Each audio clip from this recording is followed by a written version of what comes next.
Kembali ke tahun 1970 dan menjadi ibu tiri yang kejam. Bab 231. Lu Zhenping mulai mengalami krisis eksistensial. Ia menatap Shen Meng dengan tatapan kosong dan, tanpa berpikir, mendesis kesakitan, alisnya berkerut. Ada apa? Bukan apa-apa. Aku hanya menggigit lidahku. Setelah Shen Meng selesai berbicara, ia terus mengamati ekspresi Lu Zhenping. Lagi pula, ia hanyalah seorang perempuan desa yang baru lulus SD. Tiba-tiba mengatakan hal seperti itu benar-benar merusak citranya.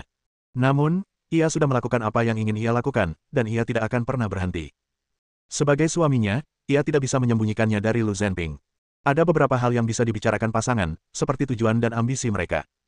Namun, ada juga hal-hal yang takkan pernah bisa dibicarakan seumur hidup, seperti ruang pribadi. Ia tak punya kepercayaan diri untuk menguji kodrat manusia. Setelah makan, Lu Zhenping akhirnya memberitahu keempat anaknya bahwa ia akan pergi selama beberapa hari.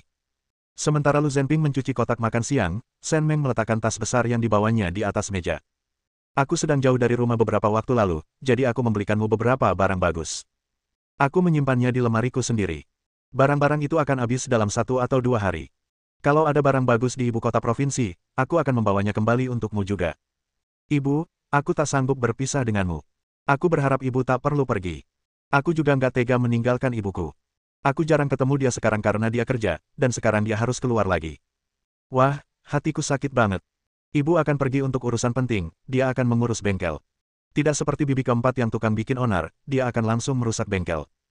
Kita harus tutup mulut kalau keluar, jangan sampai ada yang tahu. Oh, aku tahu, adikku. Sebenarnya, senang juga kita bisa sekolah. Hanya saja ayah sendirian di rumah dan dia sangat merindukanmu sampai-sampai hatinya hancur. Bu, ibu tidak tahu, waktu ibu tidak pulang, ayah berbaring di kursi malas seperti orang linglung, hanya menatap kosong. Dia tampak seperti bujangan tua yang kehilangan istrinya. Shen Meng, omong kosong apa yang kau ucapkan? Bagaimana bisa kau bicara tentang ayahmu sendiri seperti itu? Tidak, pernyataan ini sangat tajam, dan jelas juga secara halus memarahi dirinya sendiri. Apa yang dipikirkan bocah nakal ini sepanjang hari? Ketika Lu Zhenping masuk, ia mendengar kata-kata sarkastis Ming Liang. Ia menyipitkan mata dan terbatuk, yang membuat Ming Liang mundur. Namun, tangannya tidak diam saja. Ia merogoh saku dan menarik jatah makanan, barang, dan mainannya ke dalam pelukannya. Shen Meng mengeluarkan pisau cukur dari sakunya dan menyerahkannya kepada Lu Zhenping. Ini, aku beli ini untukmu. Sangat berguna dan tidak akan melukai wajah tampanmu. Bahkan ada 2 pisau cukurnya. Harganya cuma 2 yuan. Menurutku ini bagus. Coba besok pagi. Oh, aku juga punya sesuatu. Shen Meng terkekeh dan menarik lengan baju Lu Zhenping dengan lembut. Matanya berbinar-binar dan memikat. Ia tak berkata sepatah kata pun, tetapi ekspresi malunya saja sudah cukup untuk membuat Lu Zhenping kehilangan fokus. Ming Yang, Ming Liang, Ming Fang, dapur sudah merebus air panas untuk kalian. Ayo ambil air untuk mencuci. Setelah bermain sekian lama, selesaikan PR kalian dan tidurlah. Ming Kei akan tidur dengan kalian malam ini. Anak-anak, ayah, mau lihat apa yang ayah bicarakan? Baru jam 6.30. Apa yang ayah bicarakan? Biasanya, anggota keluarga mulai tidur sekitar jam 8. Lu Zhenping tidak peduli. Ia merasa sangat tidak enak badan dan hanya ingin segera menyingkirkan anak itu agar ia bisa berpelukan dengan istrinya dan tidur. Ia tidak ingin membuang waktu lagi. Anak-anak memandang Shen Meng dengan rasa iba, tetapi dia juga haus, jadi dia tidak punya pilihan selain mengalah dan membujuk anak-anak ke dapur. Tunggu saja, malam ini aku pasti akan membuatmu. Hehehe. Shen Meng, apa yang kau tertawakan? Aku jelas akan memberimu pelajaran malam ini. Keduanya saling menatap selama beberapa saat, lalu mengalihkan pandangan, percikan api berterbangan di antara mereka, seakan-akan mereka takut kehilangan kendali setiap saat. Fakta bahwa bengkel di desa Lujia dirusak oleh beberapa perempuan lanjut usia di desa membuat semua orang marah, terutama para perempuan yang telah bekerja keras di bengkel. Mereka telah menerima 3 pembayaran, semuanya dibayarkan per shift, 1 dari koperasi pasokan dan pemasaran kepada komune, dan 1 lagi dari direktur Guo kepada para perempuan yang bekerja di desa. Pembayaran pertama tidak banyak. Setiap orang hanya menerima 7 atau 8 sen. Hari kedua lebih baik, dengan 3 atau 4 yuan. Pembayaran terakhir, yaitu hari ini, adalah 7 atau 8 yuan per orang. Upah bordir lebih tinggi. Su Xiaomei, Xie Jinghao, dan Si Feng semuanya menerima lebih dari 9 yuan. Masa-masa indah itu tak bertahan lama. Tempat kami bekerja berubah menjadi gurun tandus. Bagaimana mungkin ada yang tahan? Untuk sementara waktu, seluruh desa mengumpat dan memaki. Mereka yang tidak mendapatkan pekerjaan di bengkel mengumpat lebih keras lagi. Beberapa orang di desa memang sempat makan daging, tetapi mereka bahkan tidak sempat menyesap sup. Mereka berharap bengkel itu akan lebih sukses, sehingga ketika mereka membutuhkan lebih banyak orang, mereka bisa memberi hadiah dan mendapatkan pekerjaan untuk menambah penghasilan rumah tangga. Mereka tidak terlalu memikirkannya. Bahkan sebelum ide itu dapat diimplementasikan, seseorang menyabotasenya, sehingga tidak ada cara untuk menghasilkan uang. Konon, sekretaris partai hampir mengundurkan diri karena hal ini, dan butuh waktu lama bagi para pemimpin komune untuk menenangkannya sebelum ia dengan berat hati menyetujuinya. Rumor-rumor ini sangat menjengkelkan, terutama tentang Zhou Jiao yang pingsan dan tidak lagi bertanggung jawab atas bengkel. Semua orang merasa jijik dengan mereka dan Lu Jiaxuan. Pada saat itu, Guo Xiuqin membawa kepala desa dan sekretaris partai Senjiaji untuk mengunjungi bengkel. Beberapa orang yang tidak bekerja berkumpul dengan rasa ingin tahu, dan beberapa yang lebih berani bahkan mengajukan beberapa pertanyaan. Hei, kami datang ke sini untuk melihat bagaimana kantin besar ini direnovasi. Kami juga berencana membangun bengkel di sana. Kami sungguh berterima kasih kepada penduduk desa Lujia atas semua ini. Kalau kalian tidak meremehkan Sen Meng, desa kami tidak akan mendapat kesempatan sebesar ini. Seorang penduduk desa bertanya, ada apa? Kenapa kamu begitu bahagia? Hahaha, apa lagi ya? Kamerat Sen Meng ingin membantu warga Senjiaji hidup lebih baik, jadi dia mencari mitra pabrik pengolahan makanan untuk membangun bengkel di desa kami. Kami akan berafiliasi dengan pabrik itu. Kami belum pernah melakukan ini sebelumnya, jadi kami di sini untuk belajar. Hahaha, kalau kalian mau kue kering atau apapun, langsung saja ke Senjiaji untuk membelinya. Aku akan memberimu diskon. Kalau kalian senggang, kita lihat-lihat lagi. Warga desa Lujia tampak sangat muram mendengar hal ini. Bengkel mereka baru saja tutup ketika Senjiaji sudah dibangun. Jika kabar ini sampai tersebar, bagaimana mungkin warga desa Lujia bisa tetap tegar? Beberapa tetua langsung pergi ke keluarga Lu dan menemukan Lu Zhenping. Sen Meng berasal dari desa keluarga Lu, dan sebagai kepala keluarga, ia harus mengawasinya dengan ketat. Saya tidak tahan. Istri saya pergi bekerja dan tidak akan bisa bertemu semua orang besok. Dia akan pergi ke ibu kota provinsi bersama pejabat pemerintah daerah. Saya dengar mereka tertarik dengan produk pabrik pengolahan makanan kami, jadi dia akan membantu memperkenalkannya.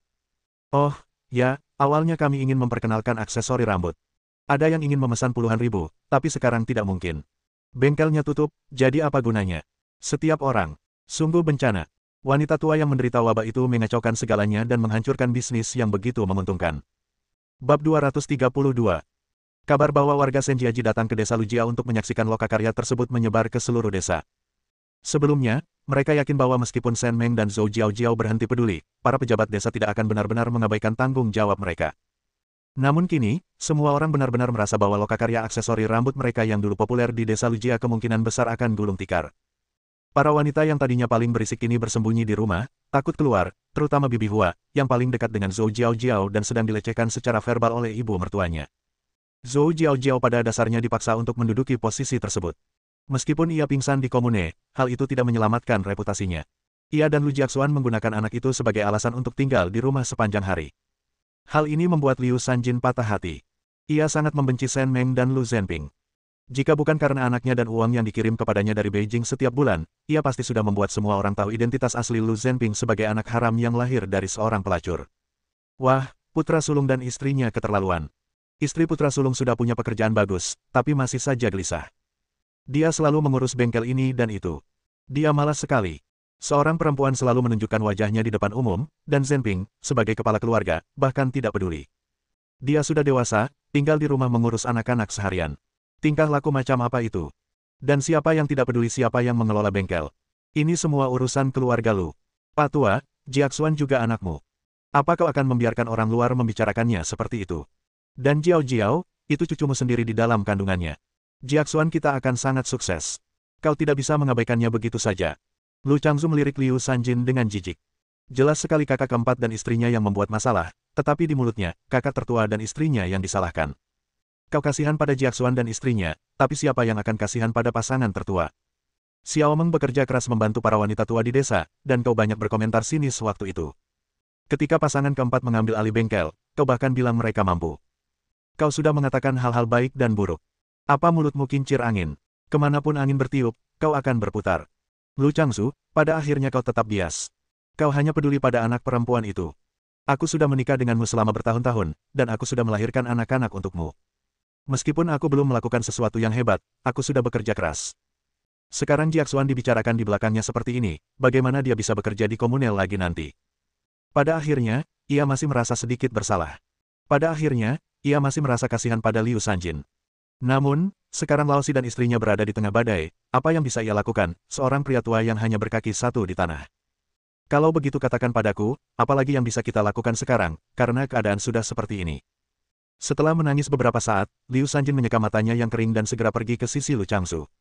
Pak Tua, istri putra sulung mengurus urusan di desa kemarin. Selama dia bersedia mengambil alih, pujian tetap akan diberikan kepada keluarga Lu kita. Baik keluarga putra sulung maupun keluarga putra keempat sama saja. Reputasi keluarga kitalah yang akan dibicarakan di luar. Nanti, kalau ada yang menyinggung, mereka hanya akan bilang istri putra sulung sangat sibuk dan itulah sebabnya Jiao Jiao membantu selama beberapa hari. Itu akan memperjelas semuanya. Kau membuatnya terdengar begitu mudah. Istri putra sulung itu keras kepala. Apa menurutmu dia akan setuju? Liu Sanjin mendengus dan berkata, apa boleh buat kalau dia tidak mau? Dia tetap menantu keluarga Lu. Selama Zhenping yang mengungkitnya, dia harus setuju mau atau tidak. Lu Changzu ingin sekali menghancurkan otaknya. Setelah sekian lama, kenapa wanita tua ini masih tidak mengerti bahwa Zhenping bukan kepala rumah tangga? Lagi pula, putra sulung dan istrinya sama-sama sangat cerdik, dan aku tidak punya hak untuk ikut campur dalam urusan mereka. Kalau aku benar-benar ingin istri putra sulung mengambil alih masalah ini, aku harus membayar mahal. Nenek, apa kau tidak memikirkannya? Saat tahun baru, putra sulung hanya memberi kami semangkuk daging dan sayuran di malam tahun baru, dan dia datang mengunjungi anak-anak di hari tahun baru. Kapan lagi mereka datang? Mereka berdua menyimpan dendam pada kami. Sekarang putra keempat dan istrinya telah menyinggung mereka lagi. Aku akan mengatakannya langsung, tidak mungkin. Jangan lupakan sifat pemarah putra sulung. Kalau kau benar-benar membuatnya marah, lupakan saja rencanamu untuk mendapatkan uang ke ibu kota. Jantung Liu Sanjin berdebar kencang. Ia baru saja bertengkar dengan keluarganya saat festival musim semi dan harus membayar 20 yuan untuk menyelesaikan masalah tersebut. Uang yang dipinjam kedua putrinya masih belum ditemukan. Tapi apa maksud orang tua itu sekarang? Kenapa dia membawa-bawa uang? Dia tidak punya uang. Dia adalah orang termiskin di seluruh desa Lujia. Saat meminta bantuan seseorang, kau harus bersikap seolah-olah memang meminta bantuan. Kalau kau meminta bantuanku, ini mungkin sia-sia. Lihat saja para pejabat desa, tidak ada satupun yang terburu-buru. Kenapa kau terburu-buru? Kita sudahi saja. Jiaxuan belum muncul sama sekali, jadi dia tidak terganggu. Pergilah bekerja dengan berani, dan jika ada yang meminta, jelaskan dengan jelas dan detail. Pada akhirnya, kamu tetap tidak mau. Sebagai seorang ayah, kamu berharap anakmu memberimu hadiah hanya untuk membantumu. Lu Changzu memang selalu mudah marah. Melihat kekeras kepalaan Liu Sanjin, ia pun berhenti peduli, mematikan rokoknya, dan berdiri hendak pergi. Liu Sanjin mulai mengumpat dan memaki. Keluarga mereka membuat keributan besar, dan keluarga-keluarga lain juga bertengkar hebat. Sementara itu, kantin besar di Senjiaji perlahan-lahan direnovasi dan diperbaiki. Semua penduduk desa Senjiaji tahu bahwa perempuan tua dari desa Lujia telah membuat marah manajer, Shen Meng, dengan berdebat tentang upah, yang secara langsung menyebabkan bengkel tersebut gulung tikar. Kini, beberapa desa menertawakan desa Lujia. Karena kesalahan masa lalu, warga Senjiaji berharap Shen Meng bisa datang ke desa mereka. Mereka tentu tidak akan melakukan hal gegabah, karena pekerjaannya mudah dan dibayar. Jika mereka tidak melakukannya, orang lain yang akan melakukannya. Kini, status Wang Buizi dan Shen Fugui di Senjiaji tiba-tiba menjadi sangat tinggi. Setiap kali mereka keluar, semua orang yang mereka temui akan mengobrol dengan mereka, kebanyakan memuji betapa baiknya mereka mengajar Shen Meng. Di dalam bus, Shen Meng sedang mengobrol akrab dengan seorang wanita yang duduk di sebelahnya. Mereka pun segera menjadi akrab seperti saudara kandung, dan Shen Meng bahkan mengeluarkan aksesori rambut dari sakunya dan memberikannya kepada wanita itu. Hiasan rambut ini dibuat oleh bengkel kami di Komune Xiangyang. Produk ini laris manis di semua koperasi pemasok dan pemasaran, dan permintaannya tidak dapat memenuhi pasokan. Kali ini kami pergi ke ibu kota provinsi untuk membahas pesanan perdagangan luar negeri. Saya merasakan ikatan khusus dengan Anda saat pertama kali bertemu, jadi saya akan memberikan ini kepada Anda. Mau dipakai sendiri atau diberikan kepada anak-anak Anda, pasti cocok dan akan terlihat cantik. Aduh, adikku, aku tidak bisa menerima ini. Apa kamu masih butuh aksesori rambut ini? Simpan saja. Aku sudah sangat beruntung bertemu dengan orang yang sejiwa dalam perjalanan ini. Aku tidak butuh barang-barangmu sama sekali. Shen Meng langsung mendorongnya ke dalam pelukannya. Saudari Jiang, apa kau tidak mau mengakuiku sebagai saudarimu? Terima saja. Aku sedang terburu-buru kali ini. Berikan alamatmu, dan lain kali aku ke ibu kota provinsi, aku akan membawakanmu beberapa barang trendy. Kita kan saudari, jadi tidak perlu sopan. Jiang Huan merasakan kehangatan di hatinya. Ia menepuk tangan Shen Meng dan berkata, adik kecil, kalau begitu aku tidak akan berbasa-basi. Akan kuberikan alamat rumahku. Lain kali kau datang ke ibu kota provinsi, kau harus datang ke rumahku untuk makan. Kakak iparmu tukang becak. Kalau kau ingin pergi ke suatu tempat tapi tidak bisa mendapatkan tumpangan, telepon saja Feng Daikui, dan pasti akan ada yang menjemputmu. Shen Meng tersenyum lebar, berterima kasih kepada semua orang atas waktu yang lama. Seluruh pertunjukan ini membuat kepala daerah Li dan rombongannya benar-benar tercengang. Kawan Shen ini tampaknya tidak punya rasa malu. Dia bisa mengobrol dengan siapa saja yang ditemuinya dan menjadi akrab dengan mereka. Bab 233. Seorang penerjemah dan seorang sekretaris yang menemani sekretaris Li keluar dari mobil dan menunggu di pinggir, menyaksikan Shen Meng dan Jiang Huan berpamitan. Kedua saudari itu mengobrol seolah-olah mereka punya banyak hal untuk dibicarakan. Sekretaris, lihatlah kamera Shen. Dia baru saja bertemu dengan kakak perempuan ini. Bagaimana mungkin dia begitu menyayanginya? Ketika kamera Hubiao menyebutkannya sebelumnya, saya sebenarnya ingin menyarankan agar Anda tidak membawanya. Lagi pula, meskipun dia tahu tentang masa lalu hiasan rambut itu, dia tetaplah seorang wanita desa. Saya khawatir dia bahkan tidak berani menunjukkan wajahnya saat bertemu tamu asing. Sekretaris Guan membenci Shen Meng. Ia merasa bahwa seorang perempuan desa tanpa pendidikan atau budaya saja sudah sangat berterima kasih kepada keluarga sekretaris Li karena memiliki pekerjaan yang layak, dan sekarang ia ingin ikut campur dalam segala hal, yang sungguh arogan. Sekretaris Li tidak berbicara. Ia membiarkan perkataan orang-orang di sekitarnya masuk telinga kiri dan keluar telinga kanan. Ia merasa Shen Meng adalah orang yang berpikiran luas dan tidak akan melakukan hal yang sia-sia. Terlebih lagi, menurut pengamatannya, Jiang Huan ini, meskipun penampilannya tidak kaya, berpakaian rapi dan berbicara dengan sopan. Ia jelas orang duniawi. Beberapa saat kemudian, setelah Shen Meng dan Jiang Huan berpisah, Shen Meng berjalan ke sisi sekretaris Li, sementara sekretaris Guan menatapnya dengan wajah masam. Kawan Shen, kamu dan kakak perempuanmu yang baru saja kamu kenal akhirnya selesai mengobrol. Sekretaris kami, Li, sudah lama menunggumu, dan bahkan belum menemukan mobil. Tidak perlu mencari lagi. Kita tunggu di stasiun sebentar. Mobil akan datang menjemput kita sekitar 5 menit lagi. Mendengar kata-katanya, sekretaris Guan langsung mendengus dingin. Stasiun itu ramai dengan orang-orang, semuanya membawa tas besar dan kecil. Mencari mobil tidaklah mudah. Jika sekretaris Li tidak menolak orang-orang dari ibu kota provinsi untuk menjemput mereka, mereka pasti sudah berada di dalam mobil. Dia tidak hanya menunggu Shen Meng begitu lama tanpa hasil, tetapi dia juga tanpa malu-malu mengatakan bahwa akan ada mobil yang menjemputnya segera. Jika itu benar, dia akan mengganti nama keluarganya. Sekretaris Li berpura-pura tidak melihat ekspresi tidak senang sekretaris Guan dan hanya tersenyum pada Guan He. Shen Meng segera mengerti bahwa beberapa hal tidak perlu dikatakan terlalu jelas. Ia hanya bisa menunggu untuk dibuktikan salah. Sekelompok orang membawa tas mereka ke ruang tunggu, dan tak lama kemudian 2 becak listrik berhenti di pinggir jalan. Seorang pria kekar dan berpenampilan rapi meneriakkan sesuatu kepada kerumunan. Siapa di antara kalian yang kamerat Shen Meng? Naiklah ke bas. Hai kawan, saya Shen Meng. Ini kartu identitas saya. Sekretaris Zheng, penerjemah Tang, ayo cepat masuk ke mobil. Sekretaris Li melirik sekretaris Zheng dan penerjemah Tang, lalu langsung mengikuti Shen Meng. Penerjemah Tang kini sangat senang karena Shen Meng telah berbicara dengan sopan tadi, kalau tidak, ia sendiri yang akan berada dalam situasi yang sulit. Sekretaris Guan mengikuti dari dekat di belakang rombongan, wajahnya pucat. Ia merasa seperti ditampar, dan rasanya sangat sakit. Setibanya di wisma tamu, sekretaris Guan keluar dari mobil dan melihat Shen Meng tengah mengobrol dan tertawa bersama lelaki kekar itu, berulang kali memanggilnya kakak dan bahkan memasukkan segenggam permen ke dalam sakunya. Dia sangat penasaran bagaimana dia, seorang perempuan desa, bisa begitu nyaman di tempat asing, mulai mengobrol dengan semua orang yang ditemuinya, dan punya banyak hal untuk diceritakan. Sungguh menakjubkan. Setelah registrasi, semua orang kembali ke kamar masing-masing untuk beristirahat. Shen Meng tidak ingin keluar malam itu, jadi dia langsung memberitahu sekretaris Li bahwa dia tidak perlu dipanggil untuk makan malam atau dipanggil. Dia membawa beberapa makanan kering, dan dia merasa pusing karena perjalanan mobil, jadi dia perlu segera beristirahat. Wisma ini dikelola pemerintah dengan kantin di belakang tempat Anda bisa memesan makanan sendiri. Tidak ada biaya tambahan. Anda cukup mengambil kembali struk pembelian untuk penggantian biaya. Setelah memberikan instruksi, sekretaris Li mengajak sekretaris Guan dan penerjemah Tang keluar. Tugas utama mereka kali ini adalah mengamankan pesanan hiasan rambut, sehingga mereka perlu segera menghubungi koperasi pemasok dan pemasaran untuk melihat seberapa larisnya hiasan rambut di Kabupaten Ning. Mereka juga perlu mengawasi barang-barang di toko persahabatan dan berharap dapat bertemu dengan beberapa tamu asing untuk mempromosikan makanan khas Kabupaten Ning. Menciptakan devisa adalah sesuatu yang tak pernah berani saya impikan sebelumnya, tetapi sekarang setelah saya memiliki kesempatan, saya harus memanfaatkannya. Sekalipun kita tidak mencapai kesepakatan, saya tetap harus mengobrol baik-baik dengan orang asing dan mengumpulkan pengalaman. Hanya karena tidak berhasil sekarang, bukan berarti tidak akan berhasil di masa depan. Mereka bertiga bergegas keluar. Shen Meng menunduk sejenak, tersenyum pada resepsionis, lalu berbalik dan pergi ke kamarnya. Setelah kembali ke kamarnya, ia langsung menuju ruang pribadinya. Belakangan ini, fasilitas dan amenitas wisma kurang memadai, jadi ia memutuskan untuk pergi ke ruang pribadinya saja, berbaring di tempat tidurnya sendiri, dan tidur.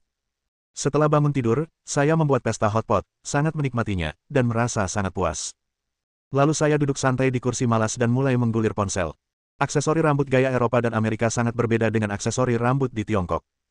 Mereka mengutamakan kemewahan dan lebih suka menambahkan sedikit hiasan. Beberapa aksesori rambut yang dilihat Shen Meng memang agak norak, tetapi merupakan barang terlaris di pasar komoditas kecil. Aksesori lainnya memang sangat indah, dan tentu saja, harganya juga mahal. Beberapa di antaranya merupakan hiasan kepala yang dibuat dengan rumit, sementara yang lainnya merupakan hiasan kepala yang rumit. Shen Meng tidak yakin apakah ada aksesori rambut yang bisa dibuat akhir-akhir ini, tetapi tidak ada pabrik mesin di Kabupaten Ning. Jika ia ingin mencari bahan, ia harus mencarinya di ibu kota provinsi. Namun, orang-orang di pabrik mesin selalu sombong dan mungkin tidak mau menerima pesanan kecil. Dia kehilangan kata-kata. Sekarang setelah kita makan dan minum sepuasnya, inilah saat yang tepat untuk berjalan-jalan dan mencerna makanan kita. Kehidupan malam di ibu kota provinsi baru saja dimulai. Beberapa pekerja yang telah selesai bekerja akan pergi ke bioskop bersama. Ada toko-toko di kedua sisi bioskop tempat Anda dapat membeli makanan dan minuman. Shen Meng berkeliaran sebentar, dan orang-orang sesekali meliriknya di jalan, tetapi ia tidak peduli. Ketika ia keluar di malam hari, ia secara khusus mengeriting rambutnya dan mengenakan bunga rambut pita putih besar dengan kristal di atasnya. Bunga itu memang besar, tetapi sungguh indah. Film-film seni bela diri Hong Kong juga sangat populer di Tiongkok daratan. Hiasan kepala yang dikenakan oleh para aktor pria dan wanita memang menarik perhatian, tetapi ini pertama kalinya saya melihat orang-orang benar-benar mengenakannya di kepala mereka. Hai Nona, tunggu sebentar. Saat Shen Meng berbalik, ia melihat dua orang asing menyapanya dengan hangat. Ia agak malu, tetapi ia menjawab dalam bahasa Inggris dengan ramah. Meskipun aksennya masih sedikit, ia tetap menunjukkan kelucuan yang pas. Kedua orang asing itu langsung tersenyum. Jessie berjalan mendekati Shen Meng dan dengan arogan mengangkat dagunya. Gadis, hiasan kepalamu sangat indah. Kalau kau menjualnya padaku, aku bersedia membayar mahal. Maaf, mungkin ini tidak berhasil. Saya menggunakan aksesori rambut ini untuk mencari pasangan. Ada sekelompok perempuan yang sangat terampil di kampung halaman saya yang membuat aksesori ini dengan tangan. Terima kasih telah mengapresiasi dan menyukai produk kami. Jika Anda ingin membelinya, Anda bisa membelinya dari pasangan saya setelah saya menemukannya. Atau mungkin saat Anda kembali ke kampung halaman, Anda bisa menemukan aksesori rambut yang sesuai dengan selera Anda di sana. Kedua orang asing itu jelas terkejut karena hiasan kepala mereka yang mahal ditolak. Sejak tiba di negeri ini, mereka selalu diperlakukan dengan sangat sopan dan hormat. Ini pertama kalinya mereka ditolak.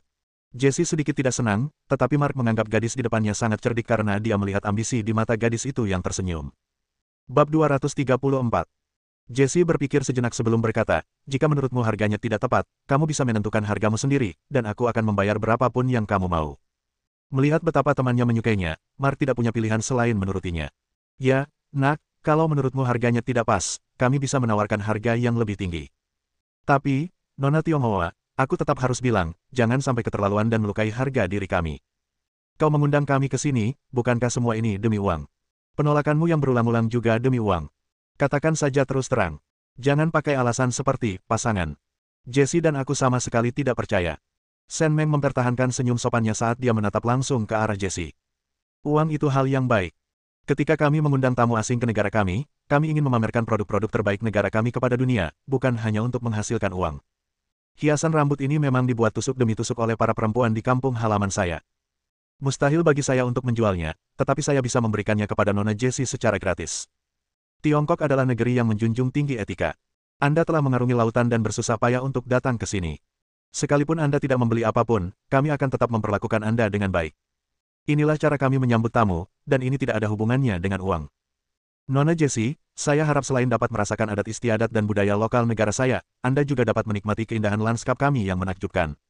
Semoga perjalanan Anda menyenangkan. Setelah Shen Meng selesai berbicara, ia melepas hiasan kepalanya dan memakaikannya ke kepala Jessie. Jessie sangat terkejut dan tiba-tiba merasa sangat mengagumi Shen Meng. Terima kasih banyak, Nak. Siapa namamu? Shen Meng. Jessie mengangkat bahu dan menatap Shen Meng dengan nada meminta maaf, lalu berkata, maaf, Shen Meng.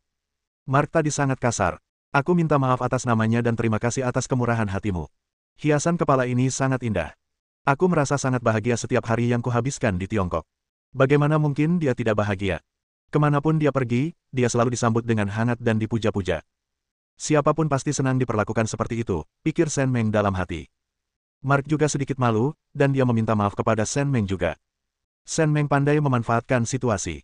Meskipun tidak tahu banyak tentang ibu kota provinsi, ia dengan berani memperkenalkannya kepada mereka berdua, terkadang bahkan mengoceh tentang tempat lain. Topik utamanya adalah Kabupaten Ning. Ia banyak bicara dan membujuk mereka berdua untuk berdiri dan mendengarkan selama hampir 1 jam sebelum mereka bertiga berpisah. Sebelum pergi, Shen Meng secara khusus menanyakan di mana mereka tinggal, mengatakan bahwa ia akan mengunjungi mereka suatu saat nanti. Jessie langsung setuju, karena merasa telah bertemu dengan jiwa yang sama. Para pejalan kaki berhenti untuk menyaksikan Shen Meng berbincang riang dengan kedua orang asing itu. Orang asing memang masih sangat menarik perhatian akhir-akhir ini. Namun, mereka tampaknya senang diperhatikan. Ketika mereka melihat orang-orang memperhatikan mereka, mereka tersenyum. Para pejalan kaki menutup mulut mereka dan dengan malu-malu mencuri pandang ke arah mereka berulang kali. Shen Meng telah memberitahu mereka sebelumnya bahwa mereka menyukainya karena berpakaian modis dan cantik, itulah sebabnya mereka terus memandangi mereka, tetapi mereka juga malu, itulah sebabnya mereka merasa sangat malu. Mark dan Jessie memahami hal ini dan bertindak sangat murah hati saat menghadapi orang lain. Ketika Shen Meng kembali ke Wisma, ia mendesah, tampan itu nilai tambah yang besar. Kalau aku berpakaian lebih santai hari ini, Jessie dan Mark pasti tidak akan bisa mengobrol denganku selama ini. Jelas, citra sangatlah penting. Keesokan paginya, sambil sarapan, Shen Meng menyerahkan hiasan rambut bordir dan tugas berat terbaru kepada Sekretaris Li. Sekretaris Li, yang kami bawa cukup bagus, tapi menurut saya belum sempurna. Ini beberapa perbaikan yang saya buat dalam semalam. Silakan lihat. Aksesori rambut yang diberikan Shen Meng kepada mereka dihiasi dengan manik-manik, renda, atau tule, dan bahkan para pria pun menganggapnya sangat indah.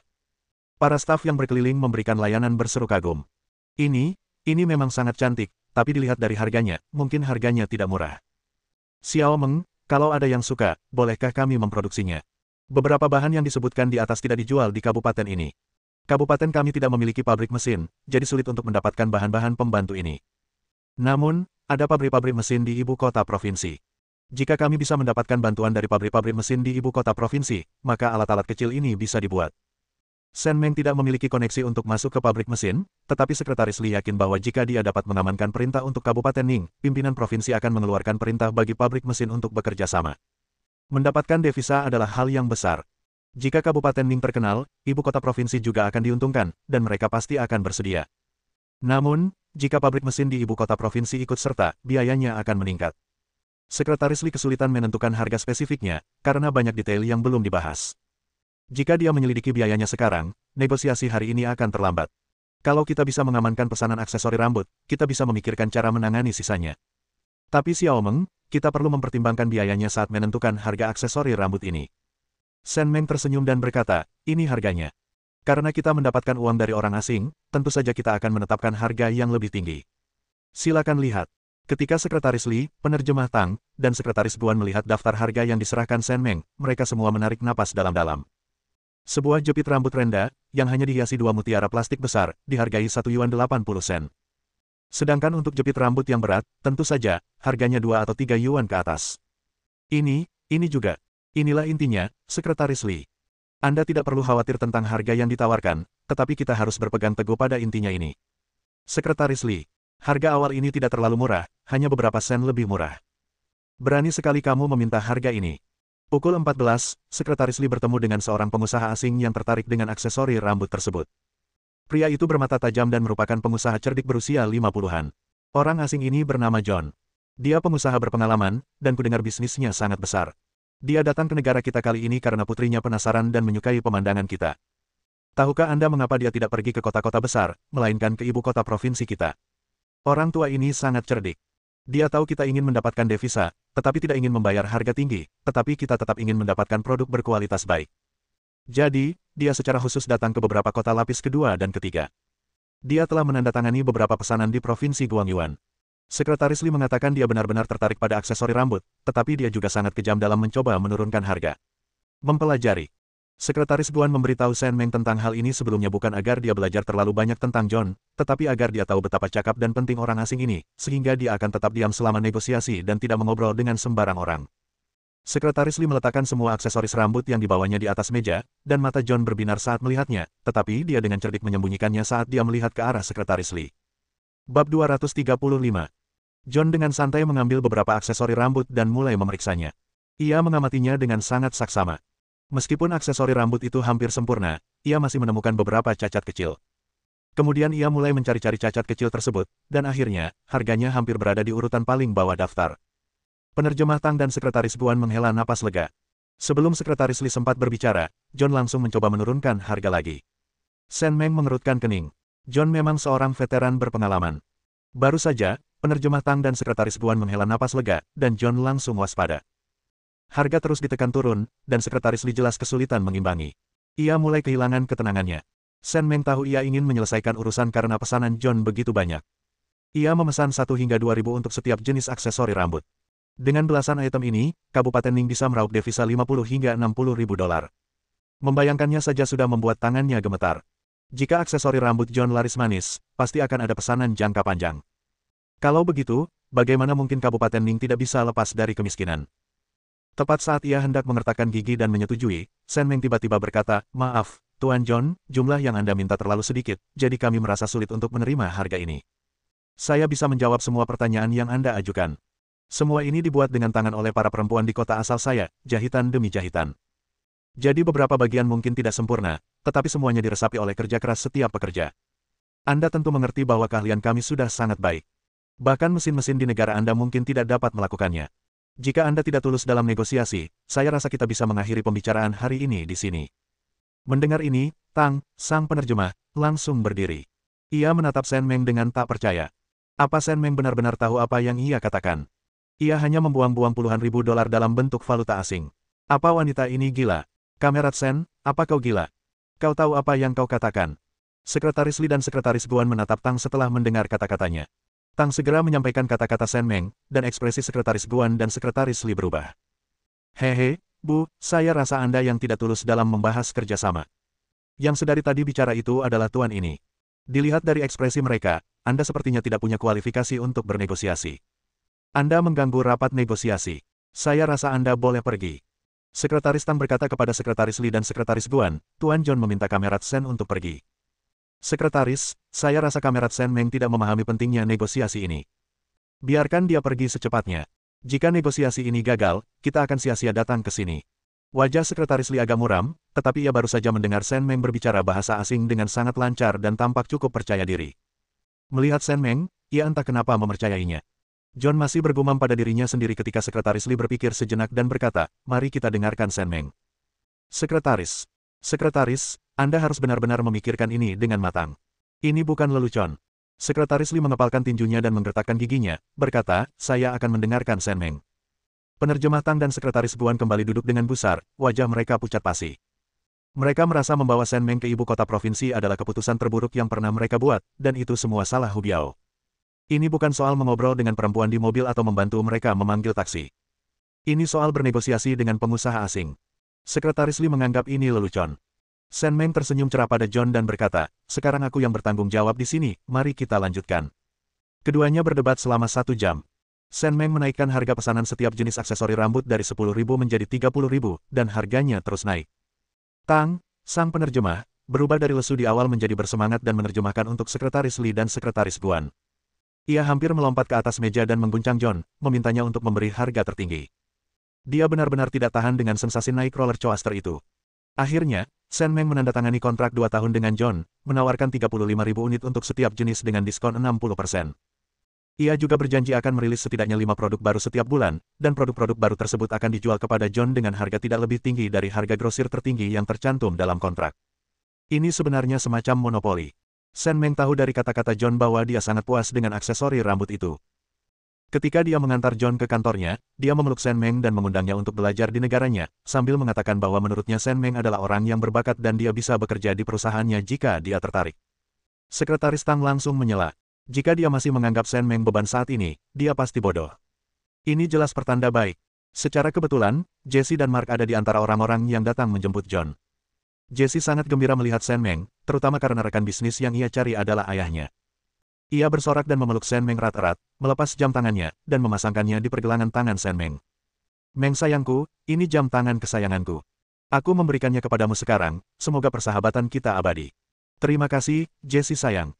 John senang melihat putrinya begitu menyukai Shen Meng dan menemukan teman baik di negeri asing. Ia juga sangat menyukai Shen Meng dan hampir langsung mengadopsinya sebagai putrinya. Setelah John dan rombongannya pergi, Sekretaris Li dan yang lainnya butuh waktu cukup lama untuk tersadar. Pakaian mereka basah kuyup oleh keringat. Sekretaris Li menyeka keringat di dahinya. Hari itu sungguh mendebarkan. "Sekretaris Li, saya sudah menghitung perkiraannya. Pesanan yang kami terima kali ini bernilai 165.000 yuan. Namun, volume pesanannya sangat besar, dan kami membutuhkan waktu 1 bulan untuk menyelesaikannya. Selama batch pertama barangnya bagus, kami akan menerima jumlah yang sama setiap bulan setelahnya, dan mungkin akan ada lebih banyak lagi." "His." Saya begitu terhanyut dalam kegembiraan menyelesaikan pesanan sampai-sampai saya tidak memikirkan berapa biayanya.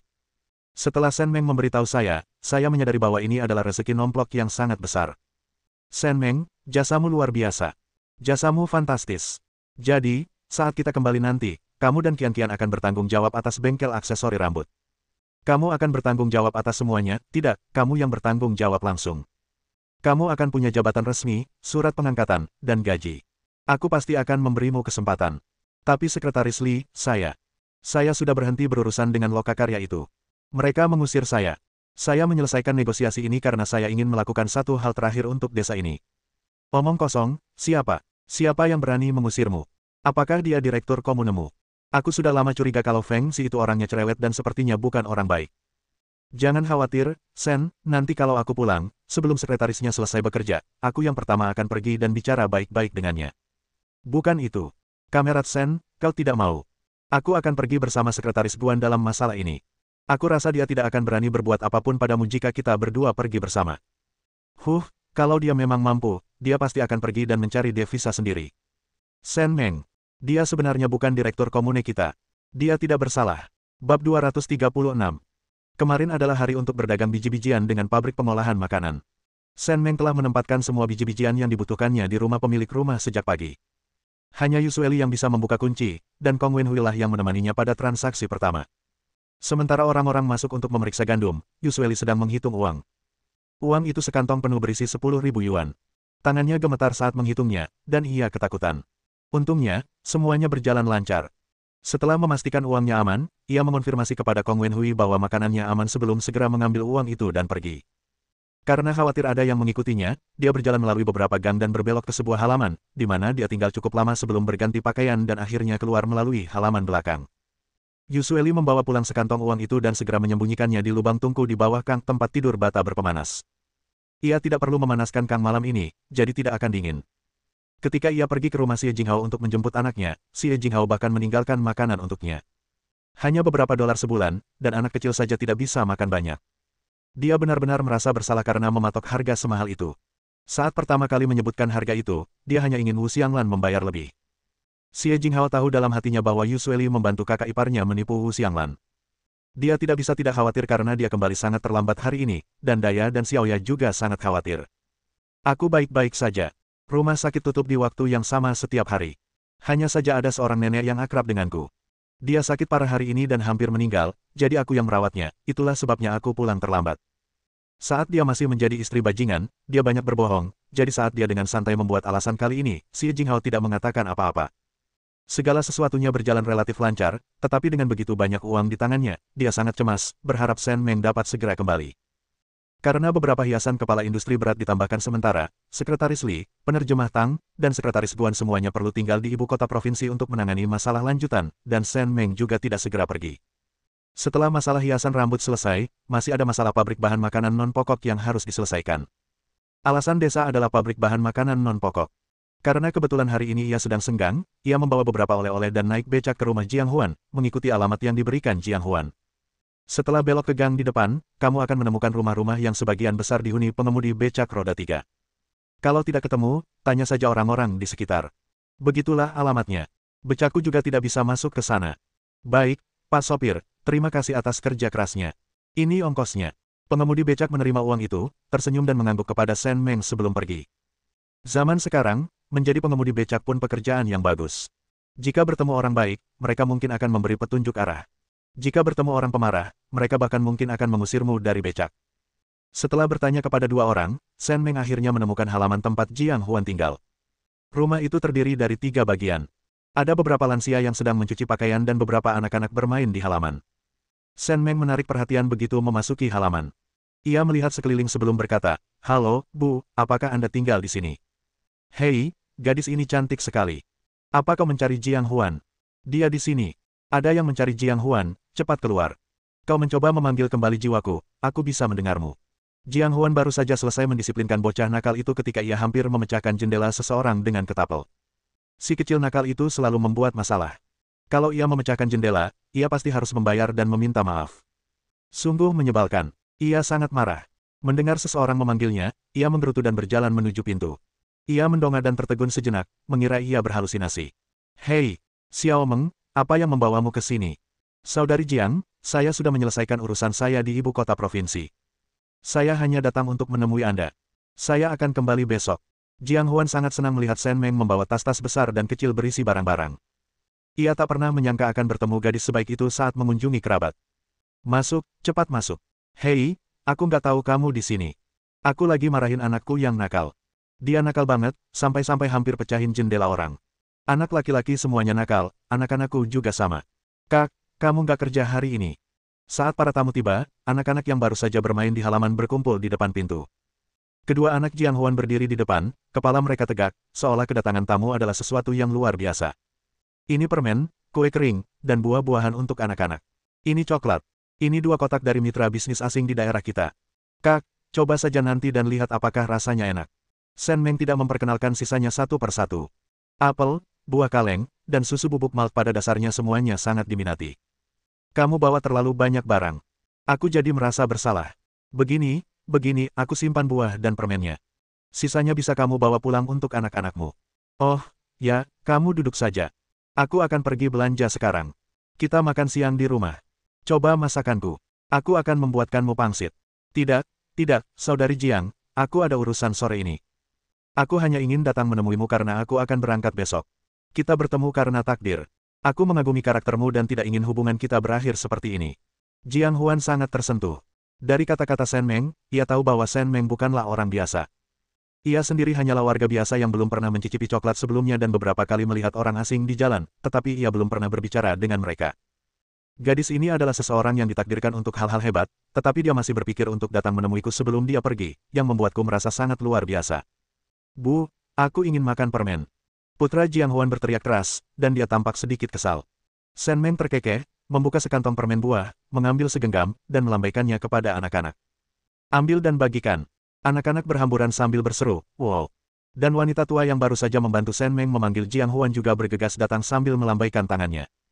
Saya melihat anak-anak membagikan permen, jadi saya datang untuk berterima kasih.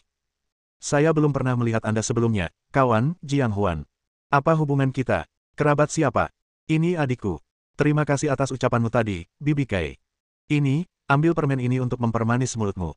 Jiang Huan mengambil beberapa permen dan menjejalkannya ke tangan Bibi Kai. Lalu ia segera merapikan semua yang ada di atas meja dan meletakkannya di ruang dalam, seolah takut Bibi Kai menginginkan sesuatu yang lain. Shen Meng mengibaskan rambutnya, pura-pura tidak melihat. Saat Jiang Huan keluar dari kamar dalam, Bibi Kai sudah pergi sambil menggerutu. Nak, jangan tertawakan aku. Kita semua tinggal di kompleks yang sama. Ada yang suka memanfaatkan orang lain. Tidak apa-apa, di desa kami juga sama. Kak, menurutku rumahmu agak terlalu kecil. Menurut yang Kak bilang tadi, bukankah seharusnya Kak dan kakak iparmu punya rumah sendiri-sendiri? Kenapa masih menyewa? Jiang Huan mendesah. Kalau mereka bisa punya rumah, siapa yang mau seluruh keluarga mereka berdesakan di rumah bobrok seperti itu? Kita memang tak bisa berbuat apa-apa. Batas waktunya sudah tiba, dan keluarga kami sudah punya anak, tapi giliranku tak pernah datang. Aku sudah memberi hadiah dan meminta bantuan berkali-kali, tapi tak ada yang berhasil. Memikirkannya saja membuatku merasa sesak. Bab 237. Suami Jiang Huan, Song Dagui, juga bekerja di perusahaan bas. Ia mengendarai becak tempurung kura-kura, itulah sebabnya Shen Meng bisa mendapatkan tumpangan begitu cepat di stasiun. Ia sendiri adalah seorang pemimpin kelompok pekerja garis depan di sebuah pabrik garmen di ibu kota provinsi. Halaman yang ia sewa sebenarnya cukup murah. Namun, ada beberapa keluarga di halaman ini, dan ketika ia memasak hidangan daging, hal itu menarik minat anak-anak orang lain untuk datang. Mereka menatapmu penuh kerinduan, dan jika kau memberikannya, mereka merasa enggan. Jika tidak, mereka merasa kasihan melihat keadaan anak mereka yang menyedihkan. Hidup ini sungguh menyesakkan. Hei, kenapa aku bahas ini? Nak, minum air, minum air. Ini yang kakak iparmu dapat dari seseorang waktu dia nganterin ke kantor polisi terakhir kali. Rasanya jeruk, enak banget, iya. Shen Meng tersenyum dan mengangguk. Lumayan, tapi sakarinnya agak keras di tenggorokan. Setelah mengobrol sebentar, Shen Meng tiba-tiba berkata, Kak, terakhir kali ku dengar Kak, ada lowongan ahli statistik di pabrik Kak. Pekerjaannya tidak berat, dan gajinya tinggi. Jauh lebih baik daripada pekerjaan Kak sekarang sebagai ketua tim. Kalau Kak bisa jadi ahli statistik, mungkin Kak bisa dapat tempat di perumahan kuartal depan. Hei, bagaimana mungkin aku? Saudari Jiang, Anda tidak sebaik yang lain. Ambil contoh Kabupaten Ning. Meskipun kabupaten ini miskin, izinkan saya memberitahu Anda sebuah rahasia. Kali ini ketika saya dan seorang pejabat tinggi dari kabupaten kami datang ke ibu kota provinsi, kami mendapatkan pesanan senilai lebih dari 100.000 yuan. Dan itu dengan pengusaha asing. Kesepakatannya sudah final. Ketika kami kembali, ini pasti akan dimuat di koran. Anda bahkan mungkin akan melihat saya di koran. Berapa? Beberapa ratus ribu. Atau mata uang asing. Set, pelankan suaramu, saudariku. Kita cuma keluarga, aku nggak akan cerita ke siapa-siapa. Jantung Jiang Yuan berdebar kencang. Luar biasa. Ia mengira Shen Meng luar biasa, tapi tak menyangka ternyata sehebat ini. Puluhan ribu yuan. Cek cek cek. Melihat wajah Shen Meng yang cerah, ia tak kuasa menahan desahan. Ia harus berteman dengannya dengan baik mulai sekarang. Ya, maafkan aku karena mempermalukan diriku sendiri, aku hanya orang desa.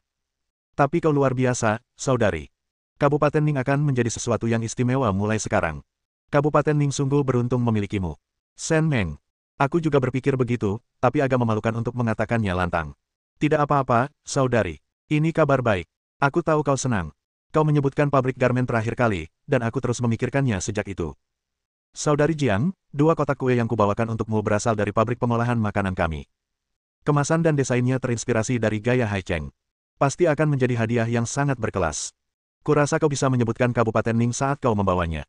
Mungkin kau akan mendapatkan posisi ahli statistik. Shen Meng tidak mengatakan apa-apa lagi, tetapi Jiang Huan bodoh, dan langsung mengerti mengapa Shen Meng membawa begitu banyak barang untuk menemuinya kali ini, dia ingin membantunya. Xiao Meng, kamu begitu baik padaku, aku benar-benar tidak tahu harus berkata apa. Hei, Kak, jangan bilang begitu. Asal bos suka kue ini, ya sudah. Pabrik pengolahan makanan kami juga sedang bernegosiasi dengan tamu asing tentang produk kami. Kalau berhasil, ini akan jadi barang langka di masa mendatang. Tapi kalau kamu mau makan kapan-kapan, kabari saja, nanti aku yang antar. Jiang Huan sangat berterima kasih, dan ketika Shen Meng pergi, dia membawanya langsung ke pintu masuk gang. Setelah berpisah dengannya sambil tersenyum, Shen Meng langsung kembali ke Wisma. Pabrik pakaian Jiang Huan adalah pabrik milik negara No. 2, yang dianggap sebagai unit besar pada masa itu. Meskipun ia hanya seorang pemimpin tim kecil, ia yakin akan mengirimkan kue-kue itu kembali kepada atasannya. Orang-orang pada masa itu sangat hemat, dan jika mereka menerima sesuatu yang baik, mereka hanya akan mengirimkannya kepada atasan mereka. Namun, ia tidak sepenuhnya berharap pada 2 kotak kue itu. Ia masih perlu meminta sekretaris Li untuk pergi ke pabrik garmen. Alasannya jelas bukan kue itu, melainkan kain dari pabrik tekstil Kabupaten Ning. Setelah mendengarkan kata-kata Shen Meng, sekretaris Li membawa penerjemah Tang dan sekretaris Guan ke pabrik garmen. Mereka berbincang dengan baik, tetapi tampaknya tidak berpengaruh, jadi Shen Meng tidak terlalu memperhatikannya. Meskipun sekretaris Li, penerjemah Tang, dan sekretaris Guan tidak tahu apa yang sedang direncanakan Shen Meng, mereka tahu dia pasti ingin melakukan sesuatu. Hari berikutnya, Shen Meng awalnya ingin meminta sekretaris Li untuk mengeluarkan surat keterangan agar ia bisa pergi ke Hai Cheng, tetapi waktunya terbatas dan semua orang memiliki banyak hal yang harus dilakukan. Ia juga tidak tahu bagaimana keadaan Yusueli di rumah, jadi ia hanya berpamitan dengan sekretaris Li dan mengambil tiket keretanya kembali ke Kabupaten Ning. Saat Yusueli melihatnya, dia hampir menangis dan memeluknya. Kau tak tahu bagaimana keadaanku beberapa hari ini. Aku sama sekali tidak bisa tidur, Shen Meng. Kau hanya meratapi nasibmu karena tidak sampai ke Hai Cheng, tapi kalau kau benar-benar pergi, aku pasti tidak ingin hidup lagi. Shen Meng menyentuh hidungnya dengan canggung. Enggak seserius itu. Lihat dirimu, kamu nggak bahagia meskipun punya uang. Yusueli menatapnya seolah-olah dia adalah pria yang tidak berperasaan, dan ekspresi sedihnya membuat Shen Meng ragu untuk mengatakan apa yang hendak dikatakannya. Kita tidak bisa menyimpan uang sebanyak itu. Kita harus segera mengirimkannya kepada mereka, atau kita yang akan disalahkan kalau terjadi apa-apa. Kau dengar aku? Oke, kali ini aku membawa 2 potong kain dan 2 pasang sepatu Red Star dari Daya dan Xiaoya di ibu kota provinsi. Masukkan ke dalam tasmu dan bawa pulang secara diam-diam. Sesampainya di rumah, bilang saja kamu membelinya sendiri. 2 hal baik itu langsung membuat Yusueli terdiam. Ia benar-benar takut, tetapi juga sangat senang bisa menghasilkan uang. Mereka berdua tidak menunggu Wu Xianglan. Mereka langsung pergi ke restoran milik negara untuk makan dan kemudian membawa makanannya pulang. Shen Meng kembali dari ibu kota provinsi, membawa tas-tas besar dan bungkusan-bungkusan kecil. Hal ini membuat Ming Yang, Ming Liang, dan anak-anak lainnya sangat gembira. Ming Kei berpegangan erat pada kaki Shen Meng dan tak mau melepaskannya. Mama, peluk aku ya. Mama, peluk aku ya. Aku kangen banget sama Mama. Bu, aku juga kangen. Turunkan barang-barangmu dulu, nanti kita ambil. Bu, mau air? Aku akan menuangkannya. Makanan, Ibu, apakah Ibu membawa makanan kembali? Tak berdaya, Shen Meng meletakkan semua barang bawaannya di tanah. Anak-anak memeluknya erat-erat, menunjukkan kasih sayang yang tak terkira. Dia sangat merindukan anaknya selama beberapa hari dia jauh dari rumah, tetapi Lu Zhenping tidak terlalu memikirkannya. Kemana Lu Zhenping pergi? Di mana ayahmu? Kemana dia pergi? Ming Yang menarik Shen Meng untuk duduk di bangku lalu berkata, Bu, ayah pergi ke rumah kakek dan nenek. Katanya perlu bicara baik-baik dengan mereka, kalau tidak, ayah akan merasa tidak enak. Ayah sudah di sana cukup lama. Kenapa kalian bertengkar?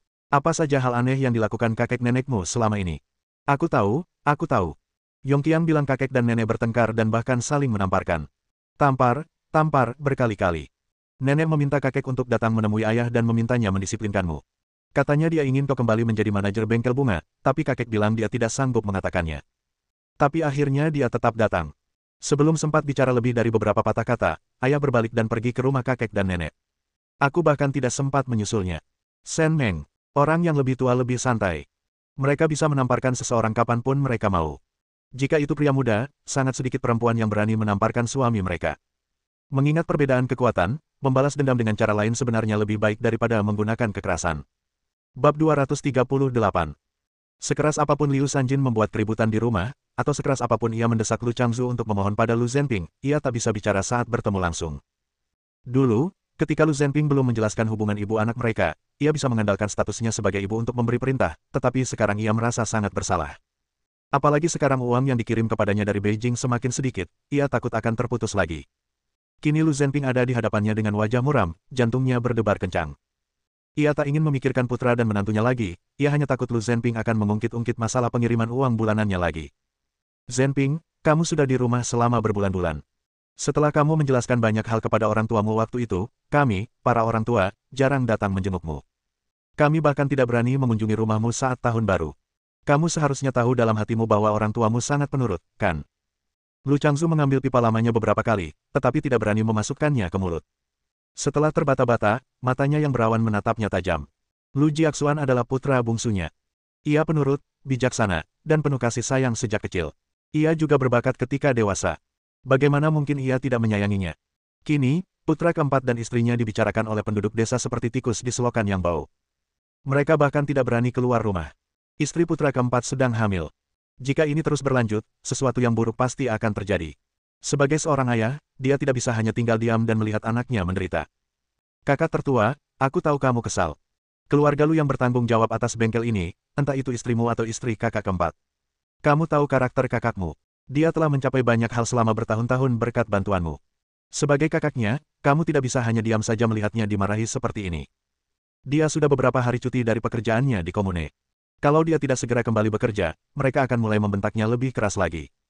Bagaimana mereka bisa tetap tegar di desa lagi? Liu Sanjin terisak, membayangkan putra dan menantunya terbaring menyedihkan di kang, ranjang batu bata berpemanas menolak makan atau minum. Ia merasakan sedikit kesedihan. Dulu, ketika Shen Meng memimpin bengkel, tak seorang pun berkata apa-apa. Mengapa menantu perempuannya yang lebih muda begitu marah setelah hanya 2 hari bertugas? Apa bedanya? Ia benar-benar tidak mengerti. Wah, istri kakak keempat sekarang kurus kering. Kalau dia terus berpikir seperti ini, bayinya pasti akan bermasalah. Kakak tertua, tolong bantu aku, ya. Aku mohon, aku akan berlutut dan memohon padamu, oke. Lu Zhenping mengangkat alisnya, ekspresinya membuat Liu Sanjin ingin menangis. Si brengsek ini, dia tidak akan benar-benar ingin dia berlutut, kan? Bos, bisakah Anda memberi saya jawaban? Lu Zhenping mengerutkan kening sambil menatap pasangan lansia di depannya. Ia tahu, tanpa sepengetahuannya, pasangan keempat itu juga sedang memperhatikannya. Jika ia menyerah hari ini, hal lain akan terjadi, dan kemungkinan besar akan terus berlanjut tanpa henti. Shen Meng belum kembali. Apakah bengkel ini bisa diambil alih atau tidak tergantung pada hasil yang didapatnya sekembalinya dari ibu kota provinsi. Hak apa yang kau harapkan ku berikan? Kenapa istriku harus disalahkan dan membiarkan penduduk desa memarahinya? Bukankah kita semua keluarga? Apa salahnya saling membantu? Lagi pula, bengkel itu awalnya dikelola oleh Shen Meng, bukan Jiao Jiao, kan? Setelah Liu Sanjin selesai berbicara, Lu Zhenping berdiri dan pergi. Dia datang ke sini hari ini bukan untuk mendengar ini. Hei bos, kamu mau kemana? Kita belum selesai ngobrol. Apa yang kau katakan? Kau pikir aku tidak tahu apa yang dipikirkan saudara keempat dan istrinya? Nyonya tua, tidak ada gunanya mengelak dari tanggung jawab. Kau harus menanggung akibat dari tindakanmu. Mereka berusaha menyingkirkan Shen Meng. Sekarang setelah semua orang tidak mengakui mereka dan bengkel akan gulung tikar, mereka ingin menyingkirkan istriku. Bukan begitu caramu bertindak. Jika kau bersikap seperti ini, kurasa pembicaraan ini harus berakhir di sini. Kakak tertua, kau tidak boleh pergi. Ayahmu dan aku telah membesarkanmu selama ini. Kami telah melakukan bagian kami, meskipun kami belum melakukan sesuatu yang hebat. Jika kau benar-benar tidak peduli dengan adik laki-laki dan iparmu, ayahmu dan aku akan berlutut untukmu. Kami benar-benar akan berlutut. Jika orang-orang di luar tahu, mereka pasti akan mengkritikmu. Kakak tertua, apa kau tidak takut merusak reputasimu dan istrimu? Liu Sanjin sebenarnya tidak ingin memaksanya, tetapi ia tidak sanggup menahan amarah ini. Mengapa dulu ia ditindas oleh Bai Suyu, dan sekarang putranya ditindas oleh putranya? Sungguh keterlaluan, benar-benar keterlaluan. Uang untuk modal. Jangan coba-coba menggunakan itu untuk menekanku. Aku sudah membesarkan putranya bertahun-tahun. Kalau dia berani berhenti mengirimiku uang, aku akan pergi ke Beijing dan memberitahu semua orang seperti apa dia. Ekspresi Lu Zhenping tetap tenang sepenuhnya, yang mengejutkan Liu Sanjin dan Lu Changsu. Anak ini bahkan tidak gentar ketika ibunya sendiri diancam. Dia sungguh tidak berperasaan dan tidak berperasaan. Zhenping, kamu di sini. Aku baru pulang dan dengar dari anak-anak kalau kamu lagi bareng orang tuamu, jadi aku buru-buru nyari kamu. Aku bawain kamu bakpao dan iga babi asam manis kesukaanmu dari restoran negara. Pulang sana dan makan. Bagus. Tatapan Lu Zhenping langsung melembut saat ia menatap Shen Meng. Es dan salju mencair begitu cepat sehingga Lu Changsu dan istrinya bahkan tak sempat bereaksi. Shen Meng berjalan ke sisi Lu Zhenping, menggenggam tangannya, dan hendak pergi ketika Zhou Jiaojiao dan Lu Jiaxuan, yang telah mengamati situasi dari ruangan lain, mendorong pintu dan keluar. Kakak ipar, tunggu sebentar, aku. Kita salah, benar-benar salah. Kita tak pernah membayangkan akibatnya akan seserius ini. Kita semua dari desa yang sama, kita selalu bertemu. Jiao Jiao hanya bermaksud membantu kakak iparnya dan menambah penghasilan semua orang, tapi itu hanya omong kosong. Dia tidak menyangka Bibi Hua dan yang lainnya akan membuat keributan seperti itu. Ketika Jiao Jiao tahu, tidakkah kamu gembira? Lu Jiaxuan tergagap sejenak karena pertanyaan Shen Meng yang tiba-tiba, lalu terkekeh canggung dan melanjutkan, apa, bagaimana mungkin, kakak ipar? Bukankah dia sudah minta maaf padamu? Aku dan suamiku hanya khawatir keadaan di desa akan menjadi tidak terkendali, jadi kami pikir kami akan membantu selama beberapa hari dan kemudian mengembalikannya kepadamu setelah keadaan tenang. Tidak menyangka akan mengacaukan segalanya dan membuat bengkel bangkrut begitu parah. Lu Jiaxuan.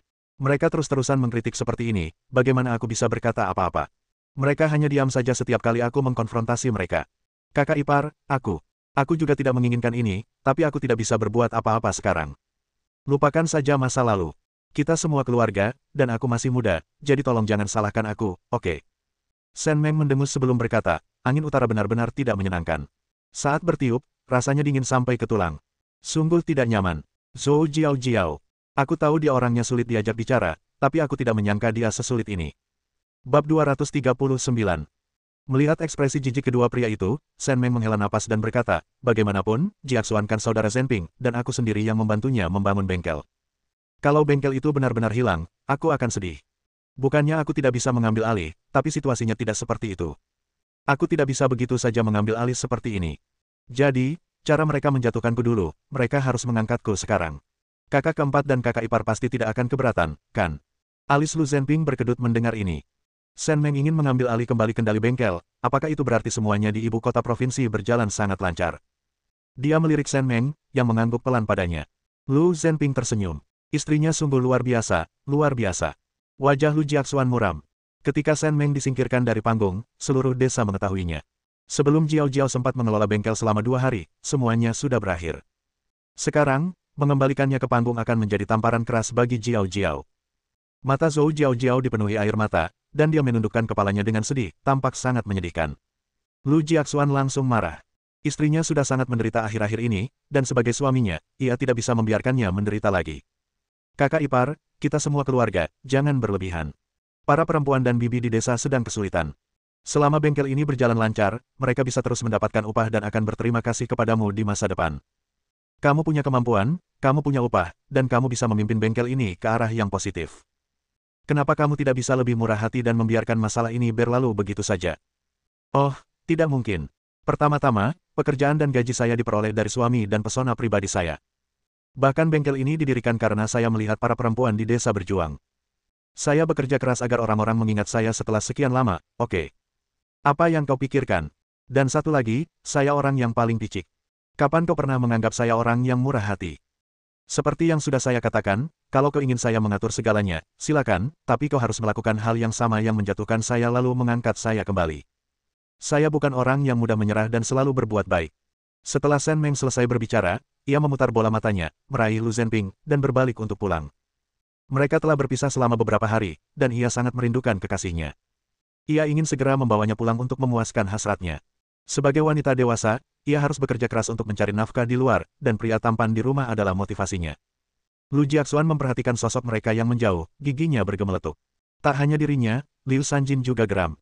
Ketika Wu Xianglan kembali dari luar, ia membawa syal sutra dan sekantong permen serta coklat, yang membuat Liu Sanjin semakin kesal. Kemana saja kamu? Kamu bahkan tidak tahu jam berapa sekarang. Cepat masak. Kamu tidak pernah di rumah, dan kalau di rumah, kamu tidak memasak. Apa yang kamu coba lakukan? Apa yang kamu coba lakukan? Apa kamu masih ingin hidup normal? Anak kedua, kamu keluar setiap hari sepulang kerja. Kamu tidak tahu cara mengendalikan suamimu. Bagaimana aku bisa punya menantu sepertimu yang tidak tahu cara mengurus rumah tangga? Kamu hanya membeli barang secara acak setiap hari. Hei, Bu, apa yang ibu bicarakan? Yongqiang dan Yongli makan di rumah saudara ketiga. Aku sendiri baru makan beberapa suap, dan aku sama sekali tidak lapar. Siapapun yang lapar, silakan masak. Lagi pula, Jiahe, ibu pikir aku tidak tahu kemana dia pergi. Dia mungkin meringkuk di ranjang wanita. Aku tidak peduli padanya. Barang-barang ini dibawakan dari ibu kota provinsi oleh kakak iparku. Ibu tahu, dia selalu memikirkan aku dan kedua anakku, kemanapun dia pergi. Dan warna ini sangat cocok untukku. Bu, aku tidak akan menghalangi ibu lagi. Aku akan kembali ke kamarku sekarang. Liu Sanjin terhuyung-huyung karena marah, hampir jatuh ke tanah. Shen Meng telah pergi ke ibu kota provinsi dan membeli barang-barang untuk istri putra keduanya. Ia pasti akan membawa sesuatu untuk putra ketiganya dan istrinya juga. Tapi waktu dia datang menjemput putra sulungnya tadi, dia datang dengan tangan kosong, tanpa berpikir untuk membawa apapun untuk kedua orang tuanya. Sungguh tidak berbakti. Shen Meng membawakan beberapa barang untuk Xie Jinghao dan Lu Jiaseng, kain trendy, permen, makanan khas setempat dari ibu kota provinsi, kue kering, dan sepasang sepatu untuk masing-masing kedua anak tersebut. Ada juga satu set pakaian untuk Xiaolong dan sepasang sepatu double star. Pemuda itu melompat kegirangan, memeluk barang-barang itu dengan penuh sukacita. Di pedesaan, siapa yang mau membelikan barang-barang ini untuk anak-anak jika mereka bahkan tidak mampu membeli makanan? Setelah makan malam, Shen Meng mencari alasan untuk mengantarkan sesuatu kepada Yu Sueli, meninggalkan suami dan anaknya. Ia mengambil uang yang disembunyikan dan melemparkannya ke dalam penyimpanan spasialnya dalam perjalanan pulang. Shen Meng langsung pergi ke kamarnya begitu sampai di rumah. Lu Zhenping pergi ke dapur tanpa sepatah kata pun. Tak lama kemudian, ia memanggil beberapa anak untuk mandi. Ketika ia meminta Shen Meng untuk membantu Ming Fang mandi dengan seember air, tatapannya yang sangat agresif hampir membuat Shen Meng kehilangan ketenangannya, dan jantungnya berdebar kencang. Lu Zhenping menggendong putrinya yang bersih ke kamar kecilnya. Kang, tempat tidur bata yang dipanaskan, itu dipanaskan. Kalau kamu mau mengerjakan PR, kerjakan saja. Kalau tidak mau, tidur saja. Jangan makan yang terlalu manis di malam hari. Aku tahu, Ayah. Ayah sudah menceritakan semuanya pada mereka. Kakak-kakakku mungkin sedang susah tidur sekarang. Mereka mungkin diam-diam membaca komik di tempat tidur. Lu Zhenping tampak agak canggung dan terbatuk 2 kali sebelum berkata, ibumu mungkin kurang makan dan tidur beberapa hari terakhir di ibu kota provinsi. Kalian semua harus tenang dan biarkan dia beristirahat malam ini. Mendengar ini, Ming Fang langsung mengangguk, berjanji akan bersikap baik dan tidak akan mengganggu ibunya di kamar. Ia juga akan meminta kakak-kakaknya untuk mengawasi Ming Kei dan tidak membiarkan siapapun berbuat jahat. Kalau tidak, ia akan melapor ke guru Zheng besok dan menyuruh kedua kakaknya menyalin PR-nya. Lu Zhenping sangat puas, merasa bahwa putrinya sangat perhatian. Saya membantu menutup pintu, dan ketika saya melewati kamar anak saya juga menarik pintu untuknya sebelum saya kembali ke kamar saya sendiri dengan tenang. Shen Meng sudah mandi dan menyemprotkan parfum di leher dan pergelangan tangannya. Ia mengenakan gaun bermotif bunga yang tampak begitu memikat. Ketika Lu Zhenping mendorong pintu hingga terbuka, napasnya tercekat. Di atas tempat tidurnya yang terbuat dari tanah liat, seorang wanita menopang pipinya dengan satu tangan, rambutnya tergerai di bahu, kakinya yang indah mencuat dari balik selimut, tali di bahunya hampir terlepas, dan satu tangan lainnya dengan santai melingkari pinggang rampingnya, membuat pinggangnya tampak sangat halus. Tangannya tanpa sadar saling bergesekan, hanya sentuhan ringan, seolah-olah dia bisa merasakan kulit halus Shen Meng di bawah kain tipis itu. Apakah saya cantik? Cantik. Shen Meng tersenyum tipis, memberi isyarat kepada Lu Zhenping dengan jarinya, dan mengaitkannya ke kang ranjang batu bata yang dipanaskan. Lu Zhenping mendengus. Jika ia membiarkan Shen Meng pergi dengan mudah hari ini, ia akan mengganti marganya dengan marga Shen Meng. Keduanya sudah lama tidak bertemu, dan semangat juang mereka sedang tinggi-tingginya. Namun, mereka berdua adalah pesaing yang kuat, dan setelah hanya 2 ronde, Shen Meng berada dalam posisi yang kurang menguntungkan. Akhirnya, ia merengek dan membiarkan Lu Zhenping melakukan apapun yang diinginkannya, membolak-balikkan dan melempar-lemparkannya. Hal ini secara langsung menyebabkan ia tidak bisa bangun keesokan harinya, dan Lu Zhenping meminta Yu Sueli untuk meminta libur 1 hari lagi. Melihat ekspresi puas pria itu, Yu Sueli segera mengerti bahwa sahabatnya kemungkinan besar telah jatuh ke sarang harimau dan mungkin kini hanya tinggal tulang belulang. Bab 240. Shen Meng baru membuka matanya hampir tengah hari. Lu Zhenping telah pergi ke kios daging utama di komune pagi-pagi sekali untuk membeli tulang babi besar dan 2 potong daging berkualitas. Ia mulai merebus daging tersebut segera setelah kembali. Dapat dikatakan bahwa Shen Meng terbangun karena lapar. Ketika Lu Zhenping membawa sup panas ke dalam ruangan, Shen Meng sedang bersandar lemah di lemari Kang, leher dan tulang selangkanya penuh bintik-bintik. Ia memalingkan mukanya dengan agak canggung. Baiklah, aku sudah membuatkanmu kaldu tulang. Minumlah sedikit untuk menghangatkan badanmu. Aku juga membeli daging yang enak. Aku akan memasakkanmu sesuatu yang lezat untuk makan siang. Mendengus. Shen Meng tidak mengulurkan tangan untuk mengambilnya, tetapi Lu Zhenping langsung mengerti. Ia keluar dan mengambil perlengkapan mandi yang telah disiapkannya untuk Shen Meng. Setelah selesai mandi, ia kembali memberikan sup hangat itu. Sikapnya yang penuh perhatian membuat Shen Meng mengerutkan kening berulang kali. Ia sungguh tidak menyangka Lu Zhenping akan begitu patuh. Lihat dirimu, kamu masih marah. Bukankah kamu bilang kamu merasa baik-baik saja tadi malam? Shen Meng, aku tidak bermaksud jahat, tapi jangan selalu melakukan hal-hal seperti menarik celanamu lalu menyangkalnya. Apa yang kulakukan? Aku baru bersenandung sekali, dan kau sudah bersikap angkuh dan sombong. Bagaimana kau bisa memperlakukan seseorang seperti ini? Kau benar-benar lancang, Lu Zhenping. Lu Zhenping tampak serius tak sampai sedetik, lalu menoleh ke Shen Meng dan berkata, aku hanya bercanda. Kau terlihat terlalu serius tadi. Aku hanya bercanda. Aku janji tidak akan mengabaikan keinginanmu lain kali. Kita ini pasangan suami istri yang sudah tua, dan kau masih harus menjaga staminamu. Shen Meng, selalu saja mengungkit kekuatan fisik, apa kau benar-benar memanfaatkan istrimu sebagai prajurit untuk melatihnya? Tiba-tiba aku ingin sekali menamparmu sampai mati. Baiklah, cepat minum supmu. Direktur Guo sudah datang bersama orang-orangnya pagi ini. Aku bilang kalian pasti sangat lelah setelah perjalanan ke ibu kota provinsi. Kalian bahkan belum bangun. Aku bilang kalian akan datang setelah makan siang. Apa yang kalian katakan kepada Zhou Jiaojiao dan Lu Jiaxuan kemarin agak keterlaluan. Kalian perlu memikirkan cara untuk meredakan situasi. Mereka berdua memang tidak mudah dihadapi. Tapi jangan khawatir, penduduk desa akan datang untuk meminta bantuanmu. Bersikaplah sopan. Baiklah, aku akan mengurusnya. Buatlah sesuatu yang lezat untuk makan siang dan undang keluarga Xiaolong dan Jinghao untuk makan bersama. Sejak anak itu datang ke desa Lujia kita, aku tidak bisa merawatnya dengan baik. Kamu baru saja membeli daging, jadi suruh mereka semua datang untuk makan. Bagus. Setelah Lu Zhenping pergi, Shen Meng meregangkan tubuh dan mengenakan beberapa pakaian. Ketika ia turun dari kang tempat tidur bata berpemanas, kakinya terasa seperti dua potong dempul, dan ia berjalan dengan goyah. Para prajurit benar-benar bugar secara fisik. Lihatlah stamina mereka, sungguh menakjubkan. Lu Zhenping menyiapkan porsi makan siang yang melimpah. Meskipun dagingnya tidak banyak, semua orang menghabiskan 2 mangkuk besar sup daging. Anak-anak sangat puas dengan makanan mereka, dan Xiaolong bahkan menghabiskan seluruh sup dengan roti pipihnya. Sebelum datang ke desa Lujia, ia merasa sedikit takut dan khawatir. Kini ia merasa hidupnya indah. Istri majikannya selalu membuatnya makan sepuasnya setiap hari. Bibinya membawakannya pakaian dan makanan sekembalinya dari ibu kota provinsi. Hari ini, ia bahkan memasak hidangan daging untuknya. Kehidupan yang begitu indah adalah sesuatu yang bahkan para dewa tidak akan rela melepaskannya. Setelah makan, Ming Yang, Ming Liang, Ming Fang, dan anak-anak lainnya pergi ke sekolah bersama Daya. Daking dan Ercing menunggu mereka di gerbang dengan mata sayu dan tidak berani masuk ke halaman. Sekarang mereka semua mengerti bahwa ibu mereka tidak berguna, dan bibi tertua keluarga Lu tidak akan lagi mengurus keluarga mereka. Namun, Ming Yang dan yang lainnya adalah teman baik mereka, dan mereka tidak ingin melepaskan persahabatan mereka begitu saja. Shen Meng tidak menyadari ekspresi kasihan kedua anak itu, tetapi ia tidak berniat ikut campur. Ming Yang dan anak-anak lainnya sudah dewasa dan memiliki pemahaman mereka sendiri tentang benar dan salah. Meskipun mereka sekarang marah pada Wang Lianhua, Daking dan Ercing adalah anak yang baik. Mereka memang memiliki sedikit konflik, tetapi mereka akan berbaikan dalam beberapa hari. Kakak ipar, bukankah kamu baru saja bilang Direktur Guo akan menjemput penduduk desa setelah makan siang? Kenapa mereka belum datang? Aku jadi agak tidak sabar. Xie Jinghao menggendong Xiaoni yang masih mengantuk. Kaki Xiaoni sedikit gemetar. Kenapa buru-buru? Kita tunggu sebentar saja. Kalau mereka belum datang, kita bisa minum teh hangat dan main-main di sini sebentar. Di halaman, Yongqiang dan Yongli sedang bermain dengan Xiaoya dan Xiaogang. Anak-anak itu bersenang-senang. Di sini, Yongqiang tidak sesombong di rumah dan berperilaku relatif baik. Yongli juga cukup bijaksana. Lu Zhenping sedang mencuci piring di dapur. Sebelum selesai, ia mendengar keributan di gerbang halaman. Ia berhenti sejenak saat mencuci piring, lalu mencucinya lagi. Ini bukan saatnya ia ikut campur. Ia akan mengurusnya nanti. Mereka di sini, mereka di sini, mereka di sini.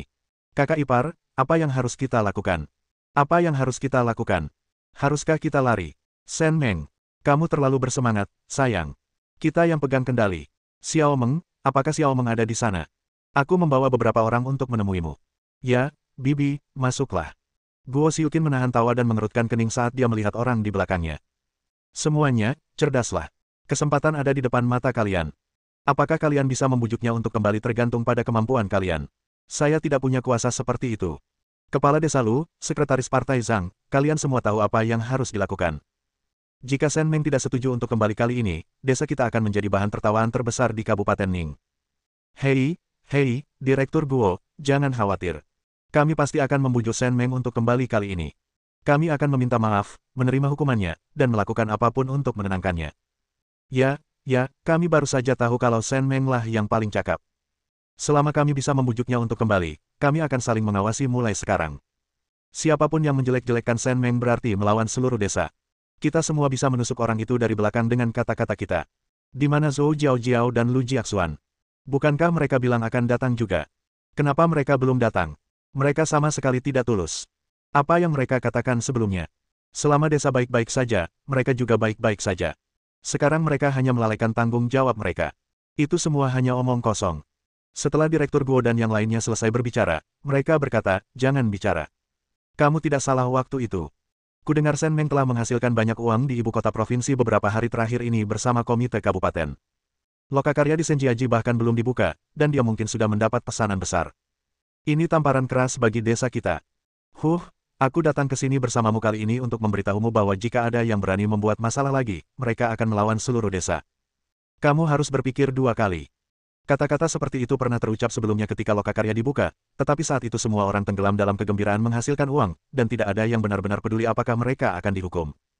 Terutama setelah masalah itu, bukan saja mereka tidak dihukum, tetapi Shen Meng langsung digantikan, jadi semua orang masih merasa beruntung.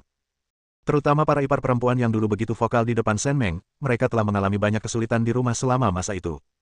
Ketika mereka membandingkan hari-hari baik dengan hari-hari buruk, mereka mulai memahami betapa besar perbuatan baik yang telah dilakukan Shen Meng.